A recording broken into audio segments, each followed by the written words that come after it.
Então vamos lá? Bom, Lula ou Flávio Bolsonaro, né? Quem é melhor para a economia? Esse é o cenário que a gente tem eleitoral. Quero mostrar aqui algumas possibilidades e discussões a respeito disso. Quem vai ser o melhor candidato para investidores aqui? Eu vou tentar deixar os fatos aqui, cada um que decida, né? Vocês sabem como funciona aqui o canal.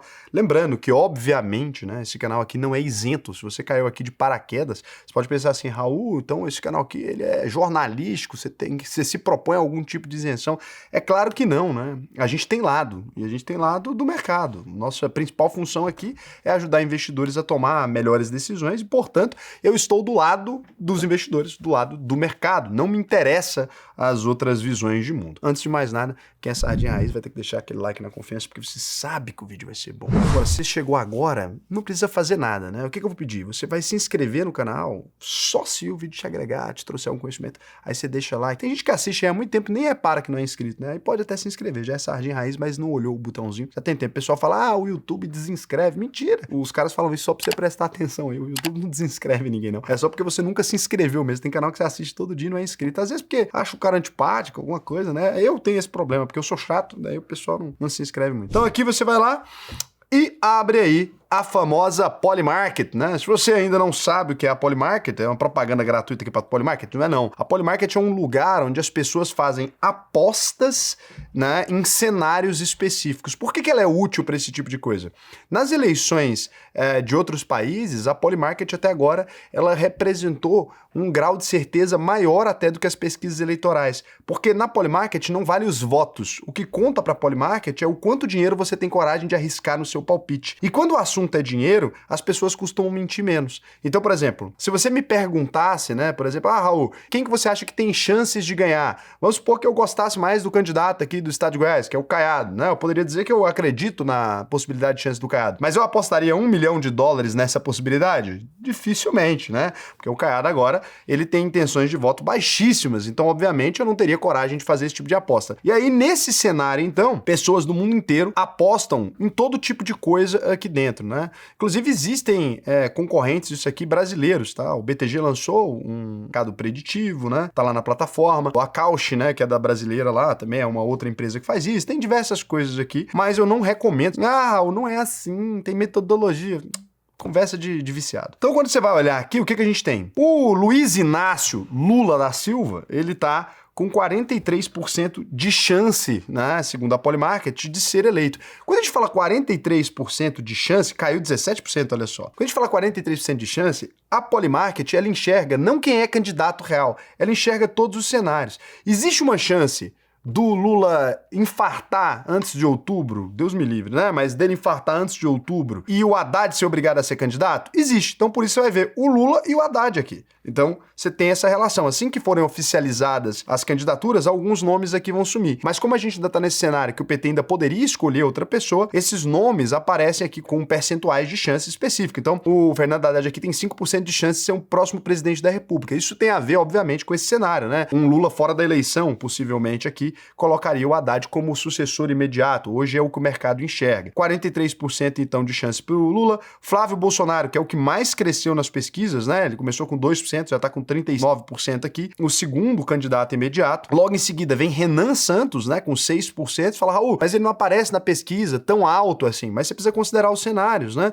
Se o Flávio Bolsonaro saísse agora da candidatura, o candidato mais forte no momento da direita é o Renan Santos. Então, naturalmente, né? O Renan Santos iria para o segundo turno e contra o Lula ali, muito provavelmente por ser um nome desconhecido da maior parte da população, ele conseguiria registrar o maior número de votos, porque a rejeição dele também é muito menor, né? Então o Renan Santos, candidato do partido Missão, ele tá aqui, né, com 6% de chance, acima até do Haddad aqui. Aí o Ronaldo Caiado entrou na disputa ontem, não existia o nome do Caiado, né? Ele entrou na disputa ontem, tá com 2%, o Zema também entrou mais ou menos ontem, entrou tem um pouco tempo também, 2% aqui. O Bolsonaro, Raul, mas que cenário é esse? Se o Bolsonaro sai da cadeia, sei lá o que, alguma coisa aconteça, 1% de chance. O Tarcísio de Freitas, né, com 1% de chance, caso alguma coisa acontecesse com a candidatura do Flávio Bolsonaro e etc. Daí os outros nomes com menos de 1%, né, o Geraldo Alckmin por ser vice do Lula, a Michelle Bolsonaro com menos de 1%, Eduardo Bolsonaro com menos de 1%, Ratinho Júnior com menos de 1%, Camilo Santana com menos de 1% e Eduardo Leite com menos de 1%. Eram os outros possíveis candidatos aqui. Então, nesse cenário aqui, Os dois com chances reais que a gente pode trabalhar aqui de ser presidente da República são o Lula e o Flávio Bolsonaro, a não ser que alguma coisa aconteça aqui. Eu sei que tem muitos apoiadores de outros candidatos aqui, né? Mas a gente precisa trabalhar com os cenários realistas aqui. O Lula e o Flávio Bolsonaro estão na disputa eleitoral e a gente tem algumas coisas muito específicas acontecendo. Então, no primeiro turno, o Lula, ele ainda lidera, né, com uma vantagem muito pequena. E no segundo turno, não tem mais como saber, né? Virou meio cara ou coroa, porque o Flávio tá ganhando por um pedacinho aqui. Essa decisão, então, virou um duelo entre dois candidatos e principalmente dois modelos econômicos que a gente precisa discutir aqui. O Lula, ele sempre foi mais de gasto público, né? Sempre aumenta os gastos durante o governo Lula. É uma coisa objetiva, pode analisar o histórico dele. Ele acredita numa presença maior do Estado. Então, o Lula, ele é de centro-esquerda, ele não é totalmente de esquerda. Muita gente pensa que o Lula é comunista, né? Ele tá bem longe de socialista ou comunista. Ele acredita em algumas privatizações. O Lula vendeu parte da Petrobras, é importante se lembrar disso, né? Ele fez leilões sucessivos ali. Ele fez diversas coisas que seria considerado. Durante o governo Lula foram privatizadas coisas e tal. Ele fez algumas coisas que seriam consideradas talvez até um pouquinho liberais, mas ele tem uma visão de um Estado centralizador, de um Estado que concentra a maior parte das decisões. Nesse mandato recente, ele continua seguindo essa filosofia, uma expansão da base monetária, muito mais dinheiro, programa de aceleração de crescimento, programa de industrialização, programa de Bolsa Família, programa, e tudo isso gera ou um aumento dos impostos para cobrir isso, ou um déficit maior. Como o Lula estava dessa vez com o Haddad na base ali no Ministério da Fazenda, o Haddad é o mais responsável fiscalmente do PT, o que não quer dizer grandes coisas, né? Mas o Haddad é o mais responsável fiscalmente, então o Haddad fez a conta meio que fechar subindo o tributo loucamente. Algumas pessoas dizem, mas isso não é o que deveria acontecer, né? O governo deveria cortar gastos. Então, mas não é atribuição do Ministério da Fazenda aumentar ou cortar gastos, isso é atribuição do Lula. O Haddad era um funcionário ali, ele obedeceu o que o patrão dele mandou, né? E ele falou, eu vou gastar, se quiser se arruma, se não quiser não faz nada. A única coisa que ele poderia deixar fazer era o gasto público descontrolar e o déficit primário piorar bastante, o que pioraria a nossa taxa de juros, né? Então não é o que ele queria, como ele queria a redução da taxa de juros, ele criou o imposto. Essa é uma parte como o Lula enxerga. O Flávio Bolsonaro, as pessoas estão enxergando ele, sem nenhuma sinalização específica, mas estão enxergando ele com uma agenda meio Paulo Guedes, né? Mas o Paulo Guedes não é ministro da Economia, ele ainda não apontou um ministro da Economia, mas as pessoas acreditam, então, um corte de gastos, uma privatização e seguir uma agenda mais liberal. Algo em torno disso. Quem é o nome? E o mercado? O mercado não gosta de nenhum dos dois, eu vou te ser bem sincero. O mercado já está cobrando prêmio de risco em juro, em dólar, já está cobrando prêmio de risco em absolutamente tudo. E aí, o que dizem as pesquisas mais recentes aqui? Teve alguns institutos que mostrou 46,46%, que a gente foi na Polymarket, que não é confiável, não é voto ali. Então 46 versus 46%, outros mostram 41 versus 41%, e até com um cenário com o Flávio numericamente acima ali, mas dentro da margem de erro ainda. O ponto mais importante não é o número que a gente tem em si. Em janeiro, o Lula tinha uma vantagem muito confortável, em março, essa vantagem desapareceu, né? Naquele cenário onde estava brigando com o Donald Trump ali, o Lula estava se fortalecendo. Nesse cenário dele mais quieto e prometendo perpetuidade, que foi uma campanha que o Lula fez muito aqui, né? Falando, olha, a gente vai continuar esse trabalho que está sendo feito. Acho que o brasileiro olhou e falou, cara, peraí, continuar? Não sei se a gente quer que você continue esse trabalho que está sendo feito. Se ele tivesse dito que ainda tem muito trabalho a ser feito, ou que ainda tem muita coisa para arrumar, talvez ele tivesse com uma popularidade melhor. Mas o PT, eu não sei se acreditando na própria campanha eleitoral que eles mesmos fazem, né? Eu acho que olhou o anúncio e falou, nossa, o Brasil tá uma maravilha. E falou uma campanha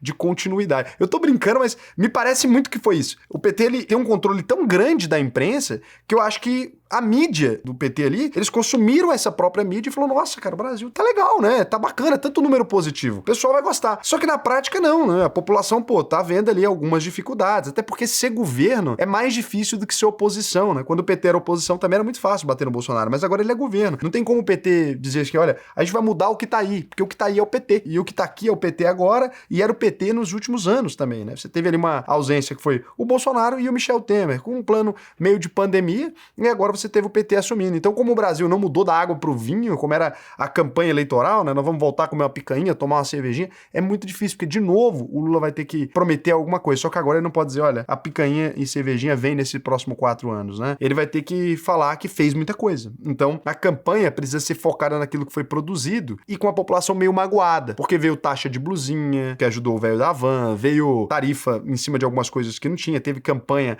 com relação a Pix, teve muita coisa, né? muito aumento tributário. Quando você pega, não é um aumento tributário que afetou a população de modo geral, mas quando você pega a criação de tributos novos, né, se diz que o Haddad criou um tributo por mês. Então, é óbvio que isso foi pegando setores da sociedade. Mas não me pegou, né? Por exemplo, tem gente aí que não foi pego por nenhum tributo novo. Eu fui pego pelo tributo de dividendos, fui pego pela mudança no IOF, quem investe lá fora foi pego também. Então, ok, alguns tributos que agem em cima do mercado financeiro, outros tributos que agem em cima das blusinhas que agem em cima de todo mundo de fato. Aí depois essa tentativa de tributar eletrônicos, pô, no ano eleitoral, soou muito mal. Então são muitas coisas que não aconteceu, mas a memória do brasileiro é, pô, Haddad igual a imposto, né? O Lula igual a imposto. Por quê? Pra tentar fechar essas contas. E aí, Raul, teve um alívio legal na isenção de imposto de renda, teve algumas coisas que foram boas, né? Isenção de imposto de renda pra quem ganha até 5 mil, teve algumas coisas que foram boas, só que a população que ganha 7, 8, etc., pensou que ia se beneficiar, né? Que era um novo ajuste da tabela progressiva, na hora descobriu que não. Então, você tem algumas mágoas aqui muito grandes. Nisso, o Flávio Bolsonaro, que não tem a mesma rejeição do pai,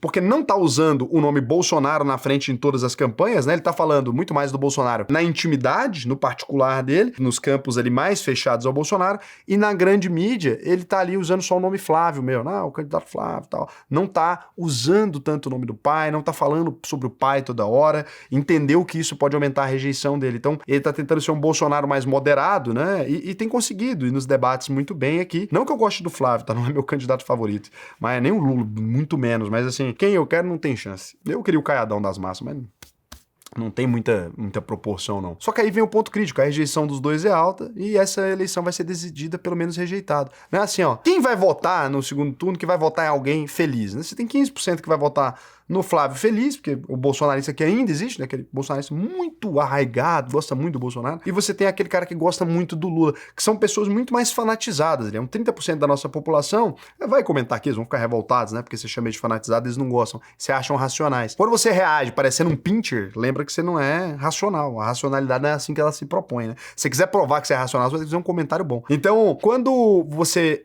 tem essas pessoas ali, elas vão conseguir levar o candidato delas pro segundo turno, né? E aí, no segundo turno, a gente vai votar um contra o outro. Assim, eu não quero que o Lula seja presidente, vou votar no Flávio. Não, eu não quero que o Flávio seja presidente, vou votar no Lula. E aí, como que os analistas estão lendo esse cenário? E aqui é importante lembrar que quando eu digo analistas aqui, eu tô dizendo a Faria Lima, tô dizendo essa galera, que, pô, o compromisso da Faria Lima é necessariamente com um Brasil melhor, né? Necessariamente com a melhoria disso ou daquilo. Não, a Faria Lima, assim como você, né? Ela costuma pensar nos próprios interesses em primeiro lugar. E depois nos interesses do país, se é que pensa. Não existe um favorito claro, a Faria Lima não tem aqui, ninguém tá nem aí muito bem com isso, né? Mas dá pra separar bem as forças de cada lado aqui, né? Os analistas políticos também enxergam mais ou menos da mesma forma. Então o Lula tem uma base consolidada, uma força no Nordeste, por isso que o Flávio tá indo muito lá, um voto de centro ainda mais forte nesse cenário atual e a máquina pública do lado dele. Então, pô, imprimir dinheiro, sei lá o quê. Isso aqui, cara, é um combo bom pra disputar a eleição. O Flávio tem a idade do Lula, o Lula tá velho e tá visivelmente velho. Nos debates eu acho que isso vai ficar muito claro. Não tem como disfarçar o fato de que o Lula é velho. Isso não é ruim especificamente, não tô dizendo isso, mas a gente sabe que a experiência, né? Boa parte do que eu aprendi na minha vida vem das pessoas mais velhas. Até hoje acredito muito nisso. Meus principais clientes são pessoas mais velhas, mas a gente sabe que, pô, a energia, né? Ela é necessária pra disputar uma eleição. É muita viagem, muita coisa. O Lula teve que fazer cirurgia na cabeça. O Lula teve problemas gravíssimos. Recente, inclusive, tem mostrado saúde toda hora. É um sinal, né? Quando você precisa muito aparecer sem camisa, caminhando, ele correndo, ele fazendo coisas é pra mostrar que, pô, eu ainda existo, né? É comum em todo regime ali, quando você vê que um político ele tá frágil, né? Você mostrar a saúde dele. Eu não me esqueço que o Brasil teve uma entrevista com o Tancredo Neves com ele falecido. Botaram uma foto dele já falecido, já. E aí, existe uma rejeição ao governo como combustível para o Flávio também, uma força boa dele. Ele tem um apoio muito forte em grupos específicos, principalmente, né, aqui os evangélicos, que é um apoio forte da base do Flávio Bolsonaro, e os bolsonaristas mais roxos ali, né, aquela galera que, pô, tá com raiva do Xandão, etc. Tudo isso é uma estrutura da sociedade muito grande. Como o Flávio, ele representa, né, uma espécie de resistência contra o STF, porque os bolsonaristas tiveram mais sanções da STF, coisa do tipo, tem tem esse ponto. Então o Lula tem a estrutura e o Flávio tem o momentum, né? Aquele negócio, pô, todo mundo meio com a agonia do Lula e ele vindo nessa esteira e com o pai dele preso, aquela coisa aqui que pros bolsonaristas acendeu esse amor ali, aqueles mais roxos, então ele tem isso. Se ele souber aproveitar, é um ponto. E aí, o que eu acho que a gente tem de impacto econômico aqui, né? Não sei quem vai ganhar a eleição, como ficou bem claro, né? Os analistas e a Faria Lima não têm ideia, não existe um favorito para vencer. Quando eu digo não tem um favorito que a Faria Lima prefere, tem. Acho que a Faria Lima prefere o Flávio do que o Lula ali, apesar de que o Lula não é tão complicado pra Faria Lima, eles engolem ele fácil. Já foi lá atrás, hoje em dia não muda muita coisa, banco batendo lucro recorde, ninguém tá nem aí com nada, nada acontece feijoada. E daí o impacto econômico que a gente pode ter aqui. Se o Lula ganhar, cara, o mercado já tem como continuidade o que tá acontecendo. Mais gasto público, dívida subindo, pressão em juros, inflação. A gente já caminha aí para algo próximo a 84% do PIB. Taxa de juros não deve ceder facilmente, né? O Galípolo é o Banco Central independente, taxa de juros não vai ceder. A conta pesada, né? Juro alto, déficit elevado, risco de perder o controle fiscal lá na frente. Existe até a discussão de dominância fiscal a partir de 2027, né? Então é um problema grande aqui. Por outro lado, o Lula tem alguns números para mostrar, né? Desemprego baixo, renda crescendo, tudo expressando inflação, tá? E programas sociais mais fortes. Ou seja, no curto prazo, a economia tá funcionando, ela tá ali até crescendo, mas com um risco gigantesco. É como se fosse uma pólvora acesa aqui, né? A Faria Lima tá olhando e falando, pô, esse negócio de dólar caindo, oba-oba, ponto da bolsa em alta, mas a gente precisa lembrar que tem um risco fiscal. Raul, risco fiscal, todo mundo tá olhando o tempo todo pro risco fiscal. Então, você faz uma palestra, fala, pô, o mercado bombando, mas e o risco fiscal? Né? É como se fosse um navio luxuoso com tudo que tem de bom ali entrando água. Pô, não, a água só pegou a galera de baixo, morreu só o último andar afogado, falta 50 pra cima, imagina, né? Ah, morreu os 2 últimos andares afogados ali, e pô, mas aqui nós estamos comendo caviar, tá suave, mas a água tá entrando, e a pressão vai vindo, né? Quando chega, a pressão já tá não tá no andar 2, se fosse um prédio de 50 andares, já estaria no andar 20. Então, pô, a pressão tá vindo. Por quê? Porque isso pressiona o aumento da taxa de juros ainda mais, tá enforcando as empresas, né? Você viu aí Chili Beans falando que não aguenta mais taxa de juros, né? Lupo saindo fora de produto para produzir no Paraguai. Cara, tudo isso, né? Essa quebradeira em massa de pequenas e médias empresas, tudo isso chegou na classe média. Tá chegando na classe média, só que se nada acontecer aqui para melhorar esse cenário, se o Lula não conseguir provar que ele vai conseguir reduzir esse déficit, ou que tem capacidade de pagamento, o Brasil continua tendo um aumento da taxa de juros e é ruim. E se o Flávio ganhar, você tem a proposta oposta, né? Corte de gasto, privatização em massa e reforma estrutural. Ele chama isso de tesouraço. Não explicou ainda como é que ele vai fazer. Então, cara, o plano é bom demais. Todo mundo tá falando, cara, que plano lindo, que plano maravilhoso. Mas assim, você vai fazer isso como, cara? Cadê a credibilidade na execução? Porque o Paulo Guedes ali, ele tinha uma admiração do mercado. Hoje o mercado tá perguntando, Flávio, tá bom, você vai fazer esse tesouraço com quem? Quem que é a sua equipe? E ele não fala. E aí fica difícil pro mercado comprar a tese.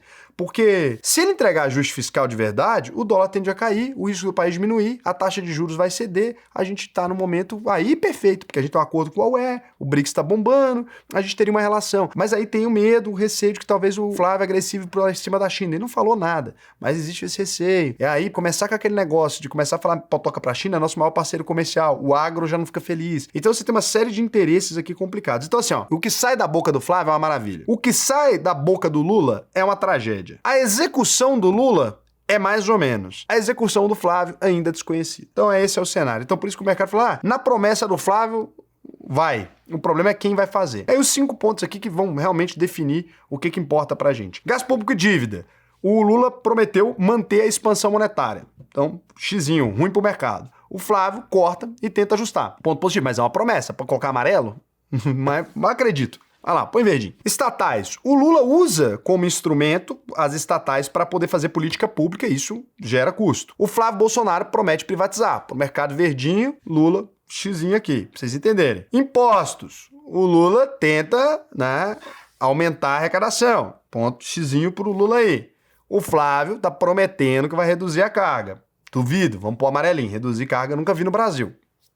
Nem no governo do Bolsonaro. Programas sociais. O Lula tá falando que vai ampliar. Vai ampliar nada, a gente sabe. Pode pôr amarelinho aqui. Vai fazer a mesma coisa de sempre. O Flávio tá falando que vai manter, mas tentar reduzir a dependência. Ou seja, tá falando que vai fazer a mesma coisa com o Lula. Amarelinho pros dois. Posição internacional. O Lula é a favor do BRICS e da multipolaridade. Nesse ponto, o Lula é menos perigoso do que o Flávio Bolsonaro. Acho que é o único. Então, põe um verdinho nele aí. E o Flávio Bolsonaro prometeu um alinhamento maior com o Donald Trump. É bom para o mercado um alinhamento maior com o Donald Trump? Não necessariamente, meus princípios, porque nossa balança comercial é muito dependente da China. Então é nosso maior parceiro comercial. Ah, e o comunismo, mas sabe que, gente, isso não existe, o mercado não tá nem aí não, tá? Lembra que o maior importador na China é quem? United States of America. E o maior vendedor para a China é quem? United States of America. Então, essa postura de, cadelizar o Brasil em relação aos Estados Unidos é uma bosta. Pô, põe um X aí no Flávio que isso aqui não beneficia os mercados. Ah, mas ninguém vai falar isso, é lógico que não vai subir banqueiro nenhum em palco falar isso, gente. Mas isso aqui é uma ideia de babuíno, não faz nenhum sentido. Essas ideias de que, agora eu vou decidir de quem que eu gosto mais. Se você tem 2 clientes, né? Você tem seu maior cliente e seu segundo maior cliente. Os 2 começam a brigar no saguão da sua empresa. O que você faz? Você manda um segurança lá, separar os 2, né? E demite o segurança. É isso que você faz. Aí você fala só esse filho de um ego encostando em você, esse é meu melhor cliente, demite o segurança, os 2 ficam felizes. Ponto. Então você põe o segurança para escorraçar os 2 e depois você demite o segurança, que é o culpado é ele, que foi interferir nisso aí. Aí você dá uma gorda pensão ali pro segurança pra ele ficar feliz também, que ele foi seu brother, né? Mas é isso, não tem nada para fazer. Então, o cenário hoje, né? Nas eleições é de empate técnico, alta rejeição, mercado desconfiado dos 2 lados, tendendo mais para um centro-direita, que é o Flávio, né? Não é um cara também de direita economicamente, um cara centro-direita, meio... O Bolsonaro também era meio de centro-direita. Independente de quem ganhar, o ajuste fiscal vai ter que vir. Se ele vem de forma organizada ou na marra, com o mercado obrigando, a gente descobre depois. Renan Santosinho, terceiro lugar ali, né? Se alguém infartar, ele vem. Então é uma posição interessante. Caiado também tem chance. Se os 2 infartar, quem sabe uma eleição entre Renan Santos e Caiadão da Massa. Aí seria direita contra direita. Olha que maravilha. Esse seria o cenário. Independente de quem ganhar, bons negócios aí, né? Tendência Brasil tá bacana. Quando a gente vai olhar, Ibovespa ainda tá barato. Tem muita coisa boa para comprar. E uma certeza que eu tenho para vocês, ó. Nasci em 1993. Com uma exceção de 2006 até 2010, 12, com um ponto de crescimento, eu nunca tive vivo em nenhuma época que o pessoal falou que o Brasil tava arrasando ou que ele tava de vento em popa. Mas quando a gente olha, você investiu R$1.000 por mês ali em Petrobras, virou milhões, né? Você investiu R$1.000 por mês em boas empresas, Itaú virou milhões também. Você investiu R$1.000 em qualquer empresa boa, virou milhões. A taxa de juros brasileira é o maior juro real do planeta, né? Às vezes a gente é o quinto, terceiro ou primeiro, tá sempre nesse cenário. Então quem investe em renda fixa ganha dinheiro, quem investe em renda variável ganha dinheiro. Sabe a única pessoa que não ganha dinheiro no Brasil? A pessoa que ou acredita que as coisas vão melhorar, esse aqui sempre perde. Quem investe apostando que as coisas vão melhorar, né? Sempre perde. Então investe em empresa ruim agora achando que vai melhorar. Esse aqui no Brasil ele sempre se lasca. Quem investe achando que as coisas no Brasil vão piorar, sempre perde também. Ganha no Brasil aquele que tem a única certeza. Navegar é preciso. No Brasil você não investe, você navega. Então você entende que cenário de expansão monetária, vou comprar títulos longos de juros. Por quê? Quando vier outro cara um pouco mais centro-direita, ele vai cortar juros, porque ele vai fazer um programa fiscal melhor, taxa de juros lá para baixo, eu vendo aqueles títulos que eu tinha anteriormente, coloco no mercado acionário, as ações porram para cima, e aqui a gente você vai sempre navegando. Então você vai sempre entendendo qual que é o momento da renda fixa, qual que é o momento da renda variável. E surfando. Quanto pior tiver na manchete, melhor tá para comprar. É assim que a gente tem feito, né? Desde 2019 eu tô aqui com o canal. Quem me acompanha e seguiu as nossas estratégias desde o começo ganhou dinheiro sempre. Imagina no pico da pandemia, quando a bolsa estava 60 mil pontos, eu fiz vídeos aqui, pode voltar na época. Compra tudo que é o nosso momento, né? Então nesse cenário de eleição, acho que eu nunca vi um melhor momento na vida para investir. Independente do que acontecer aqui, a gente tá do lado da confusão. Quanto mais besteira um lado fala, mais medo o mercado fica. Porque num cenário de 50-50, tudo que alguém falar vai oscilar. E se vai oscilar, é chance de comprar empresa boa por múltiplos baratos, só baseado no medo. Deixa a galera da política chorar, deixa eles torcerem. Né? Aqui pra gente interessa o quê? Quanto dinheiro vem pro nosso bolso? Essa realidade não é bonita. Não é isso que a gente deveria fazer. Eu sou aqui uma pessoa que eu acredito muito que o presidente da República vai mudar o país. Cara, tenho nada contra você. Vive aí na sua crença, faz passeata, leva suas bandeirinhas. Eu tô mais preocupado com cuidar da minha família, das pessoas próximas a mim, investir bem o meu dinheiro. Se você é desse time, né? Se você é do meu partido, o que você pode fazer? Entrar em alvp.com.br, clicar aqui nesse botão aqui, faça análise de perfil, preencha o questionário que eu te ensino a ganhar dinheiro no Brasil e detalhe, tá? Te ensino a dar dinheiro pra fora também, que é bom ter um pezinho fora no offshore, porque o Brasil, até o passado é incerto, né? Mudaram o nosso passado umas vezes, assim. Primeiro é a ditadura militar, depois é regime militar, agora A Dilma era sofreu impeachment naquela época, agora ela já é vítima. Daqui 10 anos, né? O Lula era criminoso, agora já tá fora da cadeia, já ganhou a eleição. O Bolsonaro tá preso agora, mas agora já foi pra prisão domiciliar. Daqui a pouco já nada acontece feijoada. Certo e errado no Brasil é uma questão de quem ganhou a eleição, né? Quem tá no poder. Então aqui eu não tenho esses partidarismos. Aqui eu tenho o seguinte, o meu partido é você. Então vai lá, preenche pra mim. E o que eu te dou garantia? Que eles não te dão, né? Você não pode pedir a garantia do político que você votou. Mas aqui eu te dou garantia. Se você entrar na UVP, fizer todas as aulas e não aprender a investir, eu devolvo 100% do seu dinheiro. Na hora, você entrou ali, pediu, devolvo o seu dinheiro. Essa é a garantia vitalícia da UVP, tá na home do nosso site aqui. Pode verificar que tá mais 5, 6 anos aqui pra voltar os vídeos. A gente sempre falou disso aqui. E se a gente não cumprisse, eu já tava preso. Lembrando que quando você entra na UVP, se você tiver um patrimônio maior, você ganha um consultor especializado também para cuidar da sua carteira, né? Então as pessoas que têm um patrimônio maior já ganham um consultor. Você aprende a investir, aprende a questionar o seu consultor, aprende a falar para ele o que tá certo, o que tá errado, justamente para você não ter esse risco. Você tem um patrimônio menor, a gente oferece um cuidado também, pega na mãozinha no começo ali e depois aos poucos você vai ganhando até chegar nesse patrimônio maior para você ter consultor dedicado para o seu cenário também. Então, além de escola, a gente também te ajuda a fazer, a gente põe a mão na massa também, né? E agora eu vou dar uma lida aqui nas perguntas que vocês me fizeram nos últimos vídeos. O Matias Ransolim falou: você também tá ligado ao Master? Ligado em quê? No Master, né? A única coisa que eu queria estar ligado no Master era nas festas do Vorkaro, mas nunca me chamou. Infelizmente. Se ele tivesse me convidado nas festas, eu iria. Ah, uma ele tava desviando dinheiro do FGC. Festa é festa, pô. Tô brincando, gente, pelo amor de Deus, não ia nisso não. Fala, Raul, você poderia falar sobre a nova mina de minério de ferro da Guiné, que pode afetar a Vale, a mina de Simambadu? Cara, a Vale tá indo bem no momento, né? Acho que as pessoas são muito reativas à notícia, cuidado com isso. Giovanni, eu me faço essa pergunta todos os dias lá no Não Seja o Mais Rico do Cemitério, esse vídeo que tá aqui, ó, que eu fiz ontem. Investindo pro futuro sem viver o presente, estou com 33, já não sou novo mais, e vou levar mais uns 20 anos pra chegar no meu objetivo, é muito tempo perdido. Hoje me encontro em uma encruzilhada. Tenho um sonho de comprar um carro específico, mas se eu comprar isso vai atrapalhar investir. Mas daqui 20 anos não sei se vou querer mais esse carro. Queria fazer os dois, mas infelizmente nós pobres temos que escolher. Cara, nesse vídeo eu tava falando muito mais sobre viver a vida, né? Mas agora, comprar um carro é uma coisa assim que muda a qualidade de vida de alguém? Não, se for uma coisa que você quer demais, né? Vale a pena refletir. Mas eu, sinceramente, eu tendo a pensar que um carro um pouquinho melhor, né? É meio besta. Eu não sei, também não gosto de carro. Acho que foi uma das últimas coisas que eu me preocupei. Eu já tinha alguns milhões e eu tinha 1,30. Daquele de 2012, ele era diferente, ele era importado ainda. Eu gostava dele, então não sei. Não era uma coisa que me preocupava, não. Mas beijo pra vocês.